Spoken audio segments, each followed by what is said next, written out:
बिस्मिल्लाहिर्रहमानिर्रहीम, अस्सलाम वालेकुम।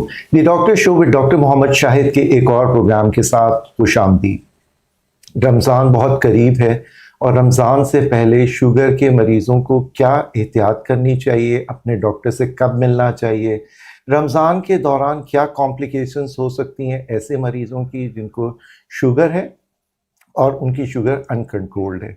इसके अलावा हम बहुत सारी बातें करेंगे। आज हमारे मेहमान शख्सियत हैं डॉक्टर मुस्तफ़ा जाबिर, जो कि कंसल्टेंट डायबिटोलॉजिस्ट हैं सैफी हॉस्पिटल कराची में। अस्सलाम वालेकुम। जी वालेकुम सलाम। कैसे हैं सर? अल्हम्दुलिल्लाह। डॉक्टर मुस्तफ़ा, सबसे पहले तो शुगर के मरीज़ अपने मौलिज को रमज़ान से कितना पहले दिखाएं?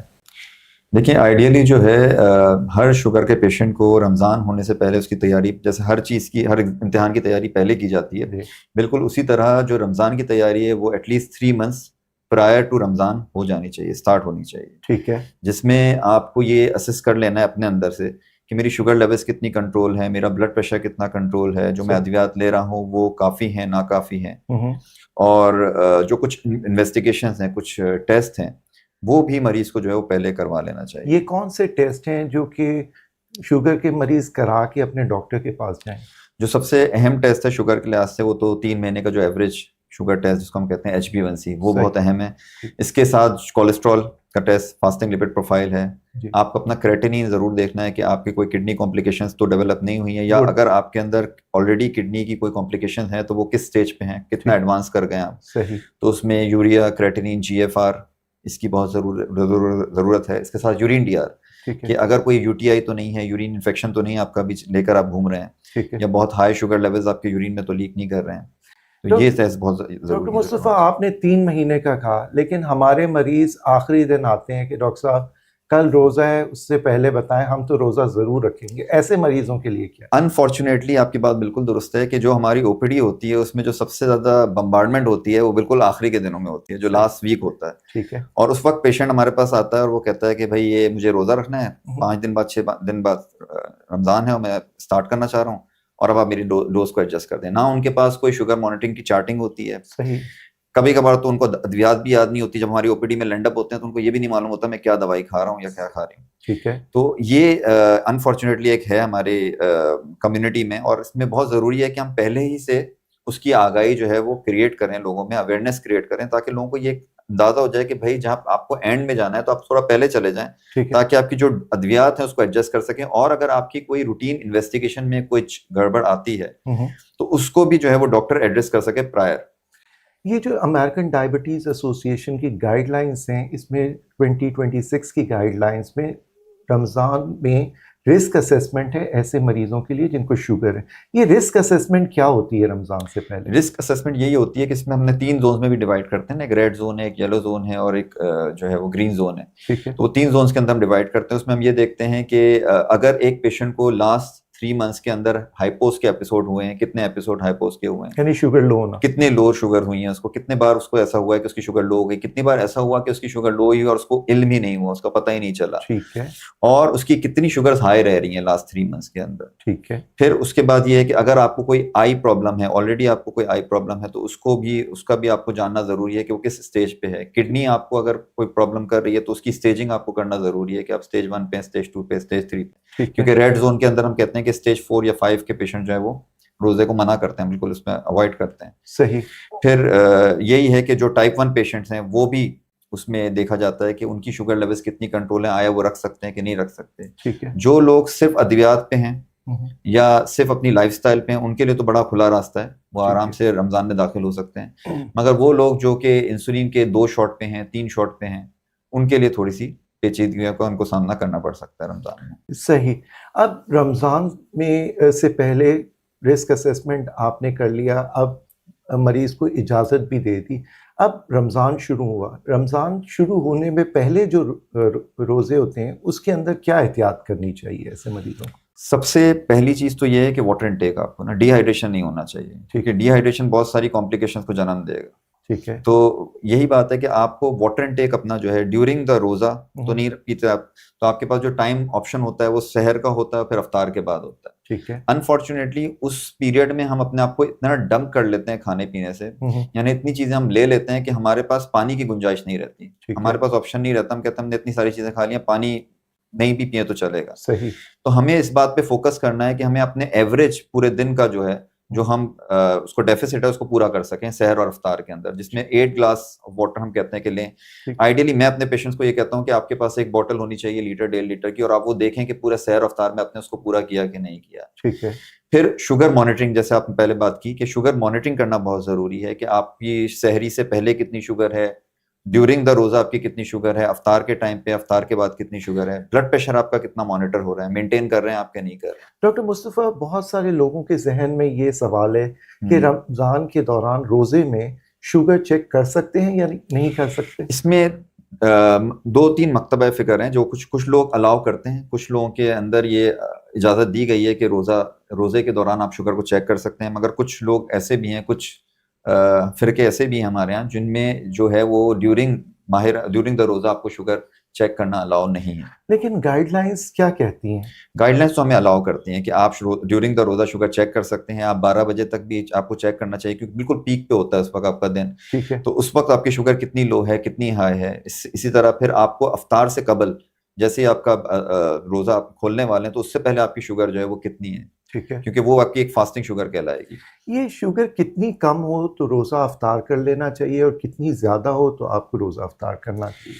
अगर आपकी शुगर जो है, एक तो अगर आपके सिम्टम्स आ गए, अगर आप ड्यूरिंग द रोजा आपको बहुत ज्यादा शिवरिंग हो रही है, हेडेक होना शुरू हो गया, कपकपी शुरू हो गई, और आपकी शुगर 60 से नीचे आ गई, तो वो बिल्कुल आपका, उसमें आपको ये इजाजत है कि आप फौरन रोजा खोल दें, क्योंकि अगर आप उसको ड्रैग ऑन करेंगे तो आपकी शुगर मजीद गिर सकती है, जो आपको परेशानी का सबब बन सकती है। ठीक है। एक तो ये समझ आता है कि शुगर लो होने से चक्कर वगैरह आ सकते हैं, शुगर हाई कितनी हो और उसकी इसमें एक चीज मैं और शामिल कर रहा था कि एक हाइपोग्लाइसेमिक अनअवेयरनेस भी होती है ना, कि पेशेंट को मालूम ही नहीं है कि उसकी शुगर लो हो रही है। तो उस कंडीशन में भी अगर उसकी 70 या 60 से नीचे जा रही है, तो फिर उसको जो है अपनी जो फास्ट है उसको ब्रेक कर देना चाहिए। जिन लोगों की शुगर 80 या 90 के अंदर है, उनको थोड़ा सा मॉनिटरिंग अपनी बढ़ा देनी चाहिए और थोड़ा रेस्टिंग फेस पे आ जाना चाहिए, ज्यादा कोई काम में अपने आप को इन्वॉल्व नहीं करना चाहिए।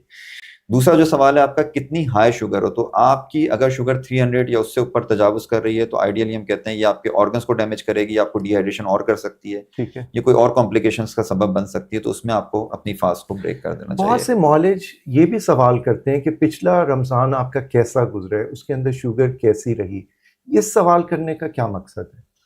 इसमें यही देखना होता है, हम ये सवाल जरूर पेशेंट से करते हैं कि जो लास्ट रमजान है वो आपके कैसे गुजरे थे। तो अगर उसमें पेशेंट हमें कोई इंदिया देता है कि भाई मेरी शुगर लास्ट टाइम मुझे लो हुई थी, मुझे हाइपोस के एपिसोड हुए थे, तो हम थोड़ी सी और डोज को थोड़ा सा बैक फुट पे एडजस्ट करते हैं उसमें, क्योंकि हमें मालूम होता है कि अगर ये ऐसा ना हो कि इस रमजान में भी इसको जो है वो हाइपोस हो जाए, तो हम थोड़ा सा पीछे बैक फुट पे रखकर थोड़ी सी डोज को कम करके और उसको मॉनिटरिंग उसकी बढ़ाकर हम देखते हैं कि आपके आने वाले वीक में किस तरह शुगर मेंटेन हो रही है। तो एक तो ये बात भी है, और वही बात कि अगर आपकी लास्ट रमजान में बहुत हाई शुगर्स रही हैं और आपने मैनेज करने की कोशिश भी की इंसुलिन पर, उसके बाद भी नहीं हुई है, तो हम पेशेंट को एक अलार्म या एक रेड फ्लैग दे देते हैं कि देखें ये रमजान में भी आप देखिएगा कि आपकी शुगर कंट्रोल हो रही है कि नहीं हो रही है। और वही बात कि आप पहले तैयारी करें, आप अपनी शुगर्स को इतना अच्छा मेंटेन कर लें कि वो जो लास्ट रमजान आपके खराब हुए थे जिसमें आप रोजा नहीं रख पाए बिकॉज ऑफ हाई शुगर, इस रमजान में भी ऐसा ना हो कि आपको उसी चीज का सामना करना पड़े। डॉक्टर मुस्तफा, ये जो शुगर आपने 300 बताया नंबर, क्यों इतनी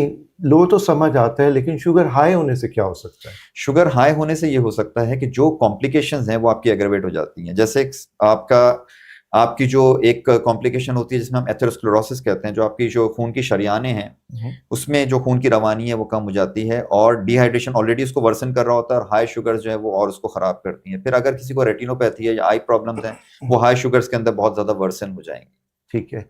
क्या डायबिटिक कीटोएसिडोसिस भी हो सकता है, टाइप 1 डायबिटिक? डेफिनेटली आपने बहुत अच्छी एक चीज बात बताई कि इसमें डीके जो है पेशेंट डायबिटिक कीटोएसिडोसिस में जा सकता है। और आपको मालूम है डीके की जो बेसिक चीजें हैं वो 4-5 चीजें हैं कि अगर वो इंसुलिन उसकी बॉडी में नहीं बन रही काफी और वो इंसुलिन डेफिसिट में चला जाता है, इंसुलिन की कमी हो जाती है, डिहाइड्रेशन अगर उसको हो जाती है, हाई शुगर्स हो जाती हैं, तो ये 3 चीजें काफी हैं उसको पेशेंट को डीके में ले जाने के लिए, जो कि एक मेडिकल इमरजेंसी है जिसमें पेशेंट जो है वो ओपीडी सेटिंग में ट्रीट नहीं होगा, उसको डायरेक्टली फिर एडमिट होकर आईसीयू सेटिंग या स्टेप डाउन सेटिंग में आपको ट्रीट करना पड़ेगा। डॉक्टर मुस्तफा ये बताएं, और लाइफ थ्रेटनिंग है। हाँ बिल्कुल, ये बताएं कि गोलियों का इस्तेमाल बहुत सारे मरीज कर रहे होते हैं, तो गोलियां किस तरह एडजस्ट करनी होती है रमजान की? हर टैबलेट का अपना उसकी डोज एडजस्टमेंट होती है। जैसे सल्फोनाइल यूरियाज हैं वो ज़रा एग्रेसिवली शुगर्स को डाउन करते हैं, तो सल्फोनाइल यूरियाज के अंदर आपको और थोड़ा सा मोहतात होना पड़ता है। उसको यही होता है कि उसकी जो डोजेज है उसकी 2/3 डोज आप इफ्तार में कर देते हैं, 1/3 डोज सहरी में कर देते हैं। यूजुअली तो sulphonyl urea once a day देते हैं, ठीक तो है। उसमें हम उसको इफ्तार के अंदर ले जाते हैं और सहरी में हम नहीं देते हैं उसको। ठीक है। इसी तरह मेटफॉर्मिन है, मेटफॉर्मिन आप उसको सहर और इफ्तार में दे सकते हैं, उसमें इतनी ज़्यादा डोज एडजस्टमेंट की ज़रूरत नहीं होती है। ठीक है। फिर हमारे पास SGLT2 इनिबिटर्स होते हैं जिसमें एम्पाग्लाइफ्लोजिन है और डापाग्लाइफ्लोजिन है, तो वो क्योंकि यूरिन आउटपुट आपका बढ़ा देते हैं तो खदशा होता है कि आपको डिहाइड्रेशन का सामना करना पड़ सकता है ड्यूरिंग द रोजा, तो उसको हम जो है वो अफ्तार या डिनर में स्विच कर देते हैं।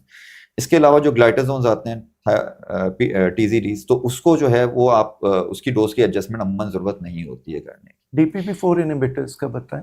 DPP-4 के अंदर भी आपको कोई ज्यादा डोज एडजस्टमेंट नहीं करनी पड़ती क्योंकि उसके अंदर हाइपोग्लाइसीमिया करने की जो सलाहियत है वो कम है बहुत ज्यादा, तो उसको आप जो है उसकी सेटिंग जो है सहरी अफ्तार में आप कर सकते हैं, कोई प्रॉब्लम नहीं है। अब इंसुलिन के बारे में बताएं कि इंसुलिन बहुत सारे मरीज, अक्सर जो मरीज हैं वो 70-30 वाली इंसुलिन लगाते हैं और वो कहते हैं डॉक्टर साहब इस पे एडजस्ट रहती है हमारी शुगर, तो अब इसको किस तरह एडजस्ट करना चाहिए? इंसुलिन मैं ये कहता हूँ कि इंसुलिन वो गाड़ी है जिसका स्टीयरिंग आपके पास है और अगर ड्राइवर अनाड़ी है तो वो जो है वो कहीं ना कहीं ठोक देगा। हालांकि गाड़ी में कोई फॉल्ट नहीं है, सही है, फॉल्ट जो है वो ड्राइवर के अंदर है। तो बिल्कुल इंसुलिन जो है आप किस तरह अपने आप को लेकर चलते हैं उसकी डोज एडजस्टमेंट बहुत जरूरी है। और वही बहुत इसमें जरूरी है कि आपकी जो शुगर मॉनिटरिंग है, जो 4 रीडिंग की चार्टिंग में हमेशा मैं एडवाइस करता हूँ जो पेशेंट इंसुलिन पे खासतन, उसको हम कहते हैं कि रमजान से पहले आपकी फास्टिंग शुगर, आपकी आफ्टर ब्रेकफास्ट शुगर, आपकी after lunch and after dinner, ये 4 रीडिंग का चार्टिंग आपको लाजमी करना चाहिए ताकि फिर जो डोजेज है उसको एडजस्ट कर सकें। यूजुअली जो 70-30 की बात आप कर रहे हैं उसमें यही होता है कि हम उसकी 1/3 डोज को जो है वो सहर में कर देते हैं और 2/3 डोज को हम अफ्तार या डिनर में कर देते हैं। ठीक है। इसमें भी मगर ये प्रॉब्लम है कि क्योंकि 70-30 को आप हाफ एन आवर पहले लगाते हैं, ये एक इसके साथ है कि आपको 30 मिनट्स प्रायर लगाना है, सही, तो उसमें सहरी में तो एडजस्टमेंट हो जाती है इसकी, मगर अफ्तार में जैसे ही रोजा खुलता है तो पेशेंट फौरन जो है वो इतना वेट नहीं कर सकता, तो वहां पे थोड़ा सा उसको देखना पड़ता है कि पेशेंट को किस तरह से एजुकेट किया जाए कि इसको आपको डिनर में लगा लें ज्यादा बेहतर है या फिर अफ्तार से पहले आप उसको लगा लें। क्या अजान से पहले, मगरिब की अजान से पहले इंसुलिन लग सकती है? लगाई जा सकती है क्योंकि उसका इफेक्ट जो है वो हाफ एन आवर के बाद स्टार्ट होता है, तो क्योंकि आपको अपनी इसको वही बात है कि आपको मेंटेन ये करना है कि हाफ एन आवर का जो वक्फा है वो आपको देना है, ठीक है। तो उसको आप हाफ एन आवर पहले इंसुलिन को लगा सकते हैं। मगर इसमें भी कुछ मकतबा फिक्र हैं जो कि कहते हैं कि इंसुलिन जो है वो आप रोजे में नहीं लगा सकते। ठीक है। तो ऐसे हजरात जो कि जिनको अलाउ नहीं है कि वो रोजे में, उनकी जो फिरका है वो उनको अलाउ नहीं करता है, तो उसके अंदर फिर हम ये कहते हैं कि आप अफ्तार के बाद लगा लें। कुछ ऐसी रैपिड एक्टिंग इंसुलिन अवेलेबल हैं या कुछ ऐसी एनालॉग्स अवेलेबल हैं जो हम स्विच कर सकते हैं, यानी कि 70-30 से उनको रमजान के दौरान स्विच करके उन एनालॉग्स के ऊपर ला सकते हैं जो कि इवन आफ्टर मील भी लगाया जा सकता है। डॉक्टर मुस्तफ़ा ये बताएं कि सहरी पे क्या खाना चाहिए डायबिटिक मरीजों को? सहरी के अंदर जो अच्छा खाना है वो ये है कि आप एक चपाती, कि आपको रोटी की ज़रूरत होती है तो उसमें आप बहुत कम तेल वाला 1 टीस्पून का या हाफ टीस्पून का ऑयल उसमें लगा लें, घी का इस्तेमाल ना करें। एक आप पराठा इस्तेमाल कर लें, वो आपको लॉन्ग टर्म थोड़ी तवानाई प्रोवाइड करता है। इसी तरह आप जो है वो शोरबा ले सकते हैं, चिकन का शोरबा ले सकते हैं या मटन का शोरबा ले सकते हैं। ब्राउन ब्रेड का आप इस्तेमाल कर सकते हैं, बॉयल्ड एग आप ले सकते हैं, दलिया का इस्तेमाल आप कर सकते हैं और पानी सबसे इंपॉर्टेंट बात है, पानी का इस्तेमाल आप करें। चाय का इस्तेमाल, चाय का इस्तेमाल आप कर सकते हैं क्योंकि अगर आपको 1 कप ऑफ टी अलाउ है तो आप कर सकते हैं, कॉफी भी अलाउ है, 1 कप आप ले सकते हैं। बस ये इसका जरा ध्यान रखना है कि अगर उससे आप तजावुज करेंगे तो फिर वो ये चीजें आपको डिहाइड्रेट करती हैं। कुछ लोग दही का बहुत इस्तेमाल करते हैं सहरी पे, इसका लॉजिक है कोई मेडिकल? दही जो है वो एक स्टेबलाइज कर देता है शुगर्स को, ठीक है ना, तो उसमें थोड़ा सा स्टेबलाइजिंग फैक्टर होता है, तो वो आप दही का इस्तेमाल बिल्कुल किया जा सकता है। लेकिन उसमें चीनी नहीं डालनी? डेफिनेटली चीनी तो किसी भी चीज में नहीं डालनी है। चीनी आप जिस चीज में ऐड करेंगे वो आपकी शुगर्स को फ्लेयर अप कर देगा, तो उसका ऑल्टरनेट आपके पास होते हैं, जो स्वीटनर्स होते हैं आप वो यूज कर सकते हैं। अब अफ्तारी पे बताएं कि अफ्तारी पे क्या खाना चाहिए? अफ्तारी में जो आपका आइडियली होना चाहिए वो आप 1 खजूर से अफ्तार खोल सकते हैं अपना, क्योंकि डायबिटिक पेशेंट हमसे जरूर पूछता है कि मैं खजूर खा सकता हूँ कि नहीं खा सकता, तो इसमें वो 1 या 2 खजूर, मगर हम 2 खजूर उसको नहीं अलाउ करेंगे जिसने अपनी फास्टिंग शुगर चेक की, यानी कि बिल्कुल सहरी अफ्तार से पहले शुगर चेक की और उसकी काफ़ी ज़्यादा हाई है, तो उसमें हम उसको थोड़ा सा एक रेड फ्लैग दे देंगे कि भाई आप इसमें 1 खजूर का इस्तेमाल करें। शिकर की जो कहते हैं इसको वो ले सकते हैं आप लस्सी का इस्तेमाल कर सकते हैं, आप पानी जो है उसमें नींबू पानी बनाकर ले सकते हैं, ये तो आप मशरूब हो गया, एक कप और चाय का पी सकते हैं। लाल शरबत का इस्तेमाल बताएं। लाल शरबत जो है वो किसी भी फॉर्म में हम मना करते हैं, चाहे वो शुगर फ्री आपको लेबल आपको दे रहे हैं जी या जो है वो शुगर वाला है, आप उसको हम कतन मना करते हैं, क्योंकि उसकी वजह से जो भी आप शरबत लिक्विड फॉर्म में ग्लाइसेमिक इंडेक्स जो है वो किसी भी चीज का एकदम से बढ़ जाता है। तो आप उसको इतना सा भी शरबत लेंगे, हाफ टी स्पून भी लेंगे, बट वो because it is in liquid form वो आपकी शुगर को फ्लेयर अप कर देगा। इसी तरह लोग माल्टे का जूस या कीनू का जूस भी कहते हैं कि हम जूसेस के फॉर्म में ले लें ताकि हमें इंस्टेंट एनर्जी मिल जाए। तो वो आपकी इंस्टेंट एनर्जी नहीं है, वो बल्कि आपकी एनर्जी खींच लेगा, ड्रेन कर देगा। वक्ती तौर पे तो आपको एक आपको बोलस मिलेगा एनर्जी का, मगर वो बहुत शॉर्ट टर्म होगा। लॉन्ग टर्म में वो आपकी शुगर्स को बढ़ा देगा और अगले दिन जो रोजे पे उसका इफेक्ट जो है ना वो अच्छा नहीं होगा। खाने में बताएं, अफ्तारी में। डिनर में, अफ्तारी में तो हमने बात कर ली कि एक चीज और भी अफ्तारी में कि आप समोसे का इस्तेमाल कर सकते हैं, पकोड़े का इस्तेमाल कर सकते हैं, मगर वो आपके घर का समोसा हो और घर का पकोड़ा हो। ठीक है। और उसमें एक समोसा या एक पकोड़ा जो है वो हम अलाउ कर देते हैं, क्योंकि जब आप एक दस्तरखान सजा हुआ होता है तो आप ऐसा नहीं कर सकते कि आप बिल्कुल एक आदमी को आइसोलेट कर दें। चना और चना चाट भी चना चाट का भी इस्तेमाल जो है बिल्कुल किया जा सकता है। तो ठीक है। कुछ लोग जो है वो एक ही अफ्तार और खाना एक साथ करते हैं, यानी उसी में अफ्तार होती है उसी में खाना होता है, तो खाने में क्या इस्तेमाल करना चाहिए? जिन लोगों का अफ्तार और डिनर एक साथ है, मैंने जो अपनी क्लिनिकल प्रैक्टिस में देखा है, उनकी शुगर ज्यादा बेहतर कंट्रोल हो जाती है, सही है। क्योंकि आप एक मील खा रहे होते हैं, एक डोज आप इंसुलिन की लेते हैं और वो सारी चीजों को काउंटर कर देती है। और आप उसमें फिर ये होता है कि बहुत ज्यादा बदपरहेजी भी नहीं होती है। ठीक है। तो उसमें फिर यही होता है कि आपने, अगर आपका डिनर और अफ्तार कंबाइन है, तो उसमें आपने एक खजूर लिया, एक समोसा लिया और फिर अपने आप डायरेक्ट अपने जो मेन कोर्स है उस पर आप आ गए, जिसमें रोटी है, सालन है, ठीक वो है। आप यूज कर लिया आपने। सही। अक्सर लोग जो है वो तरावी पे भी जाते हैं, तो तरावी और खाने के दरमियान कितना गैप होना चाहिए? देखें, तरावी को मैं एक्सरसाइज के तौर पे भी लेता हूँ। तरावी इबादत तो है ही है, जी मगर उसके साथ बिल्कुल वो एक एक्सरसाइज भी है कि जिन लोगों के पास टाइम नहीं होता रोजे में, तो उनकी एक एक्सरसाइज भी तरावी के फॉर्म में हो जाती है। ठीक है। तो क्योंकि एक्सरसाइज जब भी आप कोई करते हैं तो उसमें आप कहते हैं कि भाई आपका जो पेट है वो हाफ एम्प्टी हो, थोड़ा सा खाली होना जरूरी है। ठीक है। तो और आप इबादत भी कर रहे होते हैं, आप इतना लंबा खड़े भी हो रहे होते हैं, तो अगर आप बहुत ज्यादा अपने आप को ओवरलोड कर लेंगे खाने से, तो फिर आपको मतली शुरू हो जाएगी, आपका सर चकराना लगेगा, आपको एक कमजोरी सी अलामत महसूस होगी। तो तरावी के लिए आपका जो पहले का मील होता है, जो आपने लास्ट लिया होता है, उसमें एटलीस्ट 2 घंटे का वक्फा होना चाहिए और वो लाइट मील हो। ठीक है। और फिर आप अपना तरावी के बाद आकर अपना जो डिनर है वो कर लें। ठीक। और डिनर और तरावी इसमें अब ज़्यादा हैवी, क्योंकि टाइम आगे कम है। तरावी के बाद सहरी के दौरान का टाइम कम है, तो जो लोग तरावी के बाद खाना खाते हैं उनको खाना कैसे खाना? उनको भी अपना जो मील है उसको थोड़ा सा रिस्ट्रिक्ट करके लेना पड़ेगा, क्योंकि ठीक। रमजान नाम है इबादत का। ठीक है। अनफॉर्चुनेटली हमने इसको नाम बना दिया है मील्स का, डील्स का और ये सारी चीजों का। नहीं, वो लेकिन बताना जरूरी है ना जी कि जी, मील्स तो और डील्स आपको लाइट मील लेना चाहिए डिनर बिल्कुल। के अंदर भी, ताकि आपकी नींद भी पुरसुकून हो सके और आपको रात में सोना बहुत जरूरी है। अनफॉर्चुनेटली कुछ लास्ट आप देखें, कराची वालों का जो लास्ट 10 साल में जो रूटीन चेंज हुआ है, उसमें जो सोने का रूटीन है वो बिल्कुल खत्म हो गया रात में। जी वो कहते हैं हम सहरी में ही सोएंगे। जी तो आपको ये बात का इल्म होगा कि अगर हम प्रॉपर स्लीप नहीं लेंगे तो हमारी जो बॉडी का वेयर एंड टेयर मैकेनिज्म है, जो रात में हमारे हार्मोन्स बिहेव करते हैं, जी। वो किस तरह बिहेव करेंगे फिर। ठीक है। तो वो आपकी शुगर्स को वर्सन कर देगा, अनफॉर्चुनेटली बेहतर नहीं करेगा, वो वर्सन कर देगा। फिर आप क्या होता है, ओवरनाइट जब आप जाग रहे होते हैं तो कुछ ना कुछ मंचिंग आपकी चली रही होती है, तो बाय द टाइम सहरी स्टार्ट होती है तो वो आपकी फास्टिंग नहीं होती है, उसमें भी आपकी जो शुगर रीडिंग्स हैं वो खराब हो। अब डॉक्टर मुस्तफ़ा, आपका मरीज जो है माशाल्लाह, आपने उसको इतनी एडजस्टमेंट कर दी, मेडिकेशंस की, आपने सारी चीज़ें बता दी। रमज़ान गुजर गया, चांद रात आ गई। अब चांद रात पे खाने पीने का, और फिर ईद है, तो ईद मीठी ईद भी है ना? जो ड्रोन है ना, ड्रोन हमला वो वही होता है। वही होता है। तो अब बताएं कि कैसे क्योंकि चेंज वहां पे जो सारी हमने मेहनत की होती है ना, अगर पेशेंट कर भी रहा होता है तो वहां पे वो सारा जो है वो मामला गोल हो जाता है पूरा। लेकिन मरीज कहता है मीठी ईद है, नाम ही मीठा है, तो अब उसमें थोड़ा अलाउ कर दें। मैं हमेशा कहता हूँ क्वालिटी ऑफ लाइफ को आप नहीं मारे ना, अपनी क्वालिटी ऑफ लाइफ होनी चाहिए। वही बात है कि आइसोलेट आप पेशेंट को नहीं करना चाहिए, और नहीं कर भी नहीं सकते आप, वरना वो कहीं ना कहीं से इधर उधर वो अपनी चीजों को कर लेगा। तो इसमें यह है कि ईद के बाद जैसे ईद आपकी आती है तो उसमें आप चीजें ले सकते हैं, मगर आपके पास जैसे खीर आप ले रहे हैं तो अक्सर पेशेंट्स को खीर होती है, शीर खुरमा का तलब होती है, तो उसमें आप उसको यूज कर सकते हैं शीर खुरमा, मगर उसमें आप चीनी का इस्तेमाल ना करें। ठीक है। और उसमें अगर आपको उसका ऑल्टरनेट लेना है तो आप कोई स्वीटनर्स, स्टीविया स्वीटनर्स वगैरह आते हैं, उसका इस्तेमाल कर सकते हैं। मशरूबात, आइसक्रीम, कोल्ड ड्रिंक्स, ये चीजें या मिठाइयाँ आप उसको चाहे शुगर के लेवल पे लें या विदाउट शुगर लें, वो आपकी शुगर्स को खराब करेंगे। लेकिन बहुत सारी मिठाइयाँ और वो केक्स तो आते हैं, आप उसको चखना भी जिस पे वो ये बात होती है कि तो शुगर फ्री है, आप जी। इसको ले सकते हैं, मगर उसमें आप ये देखें ना कि घी का कंटेंट कितना होता थोड़ा है। चख सकते हैं। थोड़ा बहुत अलाउ कर सकते हैं, मगर वही शख्स चख सकता है या वही चीज़ को उसी शख्स को अलाउ है जिसकी शुगर लेवल्स जो हैं माह रमज़ान के दौरान बहुत अच्छी वेल कंट्रोल रही, जिसने अपनी जो डाइट है उस पर जब्त करा, ठीक है। उसने अपनी जो चीज़ें जो हैं उसको थोड़ी सी कंट्रोल मैनेज करके लेकर चलता रहा, तो उसको हम थोड़ा बहुत अलाउ कर देते हैं, ये बताकर कि ये चीज़ आइडियली आपकी शुगर को रेस करेगी, मगर आप उसको एक मिनिमम क्वांटिटी में लें और उसके साथ मॉनिटर ज़रूर करें कि उसको खाने के बाद आपकी शुगर में कितना सर्ज आए। डॉक्टर मुस्तफ़ा, दावतें भी होती हैं ईद पे, तो वहाँ कितना अपने आप को रोके ऐसा मरीज?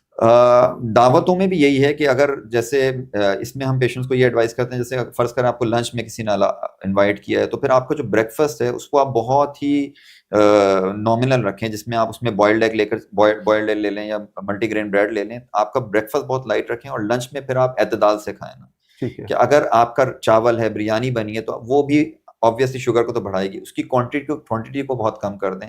1/4 कप ऑफ राइस या हाफ कप ऑफ राइस आप उसको ले लें और सैलेड का उसमें इस्तेमाल कर दें। उसके साथ अगर आप सैलेड को कंबाइन कर देते हैं तो फिर एक सर्ज जो शुगर में आ रहा होता है वो थोड़ा कम आता है। अब दवाइयों को कैसे एडजस्ट करना है? वही पुरानी जो जैसे चल रही है रमज़ान से पहले, ईद पे? हाँ, फिर हम यही कहते हैं कि आपकी जो पुराना प्लान था, जो आप पहले यूज़ कर रहे थे ट्रीटमेंट अपना, उसी को वापस से स्टार्ट कर दें। जो लोग पेशेंट इंसुलिन के ऊपर होते हैं उनको थोड़ी-सी डोज़ एडजस्टमेंट में टाइम लगता है। उसको 10 टू 12 डेज़ या 14 डेज़ आपको चाहिए होते हैं आपकी डोज़ को थोड़ा-सा आगे-पीछे करने में। तो फिर वो फ़ौरन ईद के बाद 2 हफ्ते बाद अगर वो अपने मौलिज से रुजू कर देते हैं, तो फिर आने वाला जो पीरियड होता है वो उनके लिए ज़रा सहल हो जाता है। ठीक है। आखिर में हमारे नाज़रीन के लिए कोई पैगाम? मेरा पैगाम सिर्फ यही है कि जो इनिशियली मैंने कहा कि जो आपके रमज़ान जब आ रहे होते हैं तो उसकी तैयारी पहले से कर ली जाए तो बेहतर है। हम हर चीज़ में, हमारी कौम की आदत है कि हम हर चीज़ में एंड टाइम पे रश करते हैं। ईद की शॉपिंग भी है तो वो बिल्कुल हम आखिरी दिनों में करेंगे। सौदा सल्फ लेना है तो वो भी बिल्कुल हम एंड टाइम पे करेंगे। अब ये आपकी सेहत का मामला है, ये आपकी हेल्थ है, ये और चीज़ें नहीं है, मटेरियलिस्टिक चीज़ नहीं है, आपकी हेल्थ है। तो इसके लिए तो आपको लाज़मी जो है अपनी सारी चीज़ों को बैलेंस करते हुए तैयारी अर्ली से स्टार्ट कर देनी है। शुगर लेवल्स को माह रमज़ान में चेक करना बहुत ज़रूरी है। इसमें भी लोग अक्सर खौफ खाते हैं कि रोज़े में हम इतनी शुगर कैसे चेक करें, क्यों करें? मगर देखें, आप अगर शुगर चेक नहीं करेंगे तो आप इस बात पे कैसे पहुँचेंगे कि मेरी शुगर कैसी जा रही है? तो ये चीज़ों को लेकर चलना है, वाटर इनटेक का इस्तेमाल ज़्यादा करना है, फिज़िकल एक्टिविटी जितनी आपसे हो सकती है, उतनी आपने करनी है। बहुत ज़्यादा नहीं। बहुत ज़्यादा नहीं, बिल्कुल। डॉक्टर मुस्तफ़ा, आपका इस प्रोग्राम में आने का बहुत शुक्रिया। जज़ाकल्लाह, थैंक यू। नाज़रीन, जैसे डॉक्टर मुस्तफ़ा जाबिर ने बताया कि अगर आपने रोज़े रखने हैं तो उसकी तैयारी बहुत पहले कर लें। एंड टाइम पे डॉक्टर के पास ना जाएं कि जी कल रोज़ा है और आप मेरी डोज़ एडजस्ट कर दें। रमज़ान में पानी का इस्तेमाल ज़्यादा करें, अपनी दवाइयाँ अपने मौलिज के बताए हुए मशवरे पर इस्तेमाल करें। अगर कोई कॉम्प्लिकेशंस हो रही हैं, शुगर लो हो रही है या शुगर हाई हो रही है, तो अपने मौलिज से फ़ौरन राब्ते में रहें। नेक्स्ट प्रोग्राम तक के लिए अल्लाह हाफ़िज़।